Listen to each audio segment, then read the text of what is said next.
Hi guys and welcome. So in this video we're going to go through part 1 on this Vespa PX 125 respray. Now unfortunately when I videoed this I didn't have time to do all the repair work and all the primer work, so we're going to be getting straight into the actual paint side on this bike. The prep on it was pretty standard. There's a few parts that we had to bare metal, there's quite a few parts that we had to do a bit of body work on, and then we finished everything off in a P180. Then we give it a good few coats with high build, same as we do a lot of our jobs. And then we gave it a good sand down, quick touch up in places where it had rubbed through, just because this bike was one of those kind of jobs that it's had a lot of paint in the past and we didn't want to risk anything burning through or anything that could cause us problems down the line. Now it's going in a Hulk pearl metallic green, which is a very bright, vibrant metallic green.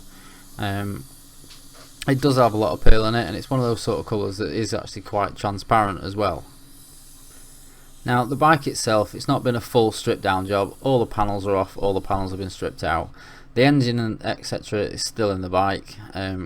just for ease, because if any of you guys have ever painted one of these or know much about these Vespas, there is a lot to actually take out to be able to get stuff like the handlebars out and a lot of the bits and pieces that would normally get in our way with a respray, which is also another reason why I'm using the ANI R150 for this. Now I've had this for quite some time now. I've got it in a 1.2mm setup, and for a job like this where it's going to be a really fiddly job, there's a lot of tricky areas to get around on the handlebars, the actual headstock, the mudguard and the frame and body of the bike itself. Having a little minigun like this to get this colour down is a really good idea. With this colour being really transparent, you need to make sure that even the smallest areas get a good coverage. So using this little minigun, it means that we can get a lot more accurate spray pattern and a lot more accurate with where we're actually putting the paint down, which gives us a lot less chance of getting any thin areas on the actual colour itself. Now as you can see, it still does look like a lot of the bike still together, but all the main parts are off. All the mudguard, all the side step rubbers, most of the gear off the actual handlebars and everything has been taken off. There's a few odds and ends that haven't been taken off. My petrol tank's still in, the engine and etc still in, so we've backmasked all those off just to make the job a little bit easier, because like I said, to take out the handlebars and actually take the mudguard and everything off, you have to remove the whole headstock and everything out of the bike, which means unwiring the whole bike and then unmounting the whole engine and everything like that. And it's not a full restoration job, it's just a nice respray to give what is an old nice bike a nice new fresh coat of paint and a new lease of life for the guy that we're doing it for. Now this Hulk green pearl that we're putting on this, it is actually a really nice colour, but like a lot of nice colours, it does tend to take quite a few coats to cover up. Now we've got a nice solid grey primer surface over this whole bike, so firstly we're just going to make sure we give everything a really good blowout and a really good tack rack down. The same as always, I've already done this once to this bike before I actually went and mixed the paint up and came back in and gave the beaver a bit of time to settle down, but just to be on the safe side I'm going over the whole bike again, because it is one of those colours that is a bit bad for coverage and also will show up any little marks or anything like that. So spray gun setting wise, we're going for around 25 to 29 psi, the fluid fully open and also a full fan as well. Now with these parts being small and the gun being a minigun, it does mean that we can keep the fluid fully open and also the fan fully open and still be able feathering the trigger to be able to get into all those niggly little areas. Now for our first coat, I'm just putting down a nice light dust coat. It's more of a grip coat more than anything. One, to make sure that there's no reaction from anything that may be on the surface, just in case there's anything that we miss with panel white. There might be a tiny bit of oil or grease or silica or anything like that, which in a paint job like this, if you get anything that starts fisheyeing, because this is such a transparent colour, it could show a few coats down the line, and that's something that we really don't want. And also just to make sure that, because obviously this has got a lot of old paint underneath our nice 2K prime surface, is to make sure that there's nothing there that's going to react with any of this base coat when this base coat goes on top. Now with poor covering colours such as this, one thing that I would recommend is, if you're using a minigun or any type of gun really, make sure you take a lot of time to go into all those niggly little areas, catch all those little edges and little nooks and crannies that could get a little bit of poor coverage just because of the angle that they're sat on. Now you can see there, I turned that panel around. I've actually turned that panel around just so I can get a bit of a better coverage down those side areas, because the last thing that I want to do is paint this bike up, bolt this section back on to the front, and this is the main horn cover that actually fits on the front cowl. Now if I've got a bit of a thin area anywhere on that, and I bolt that to an area that's been solidly painted and has got good coverage, it's going to show up quite a lot the difference between what's on the horn cover and then what's on the cowl. And obviously we don't want them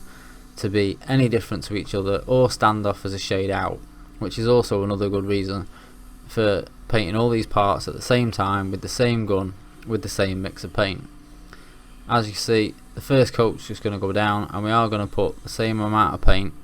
on each panel. We're not going to try and coat anything up heavier than the rest. We just at this stage really just want a nice light even coat over the whole bike to make sure we've got no issues with any of the primer. At this stage it's always a good indication if you've missed any bits of prep, and it's also a good stage where if you had say missed a little bit of prep on this panel here and there's a tiny bit of a deep scratch that we'd miss sanding out, or there was a little chip or anything, we could nib it out now and go back to it, put another coat on it, and it's not going to mess up a spray job or mess it or alter any of the colour variations between any of the panels on the bike. And with a colour such as this, I have to say prep is a really important thing. We went all the way back to a P1000 with this to make sure that there was no sanding scratches, no little chips or nicks or dents anywhere that had been missed, and to make sure that from coat 1 no sanding marks showed up anywhere in this colour, because it is one of those pain colours, any colour like this that takes a lot of coverage to get up to where it needs to be can always sometimes be a bit of a pain. And at a later date, if you went to paint say one of these and you noticed a scratch and you put it in the booth and went to repaint it, sometimes it can cause you trouble if you haven't kept a really close eye on your paint mix, how many coats you've done and all that sort of stuff. Now with this being quite a transparent colour, one thing that I did make sure before I did this bike was that I did a little bit of a spray out just so I could see what this colour looked like, and I've slowed this bit down and zoomed in a slight bit so you can just see the kind of colour this is. It's got a really heavy metallic and a lot of pearl in this colour, and it is a really nice colour. It's not the sort of thing that normally you'd see on a bike like this, but it definitely, when you see the end of part 2, is something that's made this bike really stand out. Now this is the first video that we've actually made on the new computer setup, which you guys that follow us on Instagram will know that I've been building a bit of a custom computer purely for doing the editing, which for the main part is to save me a bit of time with the actual editing and processing part of doing the videos, which does mean that now we will be able to start uploading more videos. And we've also got a new microphone set up to go with the new PC setup, so please give us your thoughts on the vocals and also the videos themselves. I'm hoping that they will come out a little bit smoother, a little bit clearer and a bit cleaner for you guys. On top of that, in the future we should be able to add a few more effects to the videos, also get a bit of 2 videos running at once from different angles in the booth and that sort of thing, just to try and give you guys a better view and a bit more of an insight into where I'm moving around the cars, what I'm doing, when I'm doing it, etc., where I'm actually painting a job.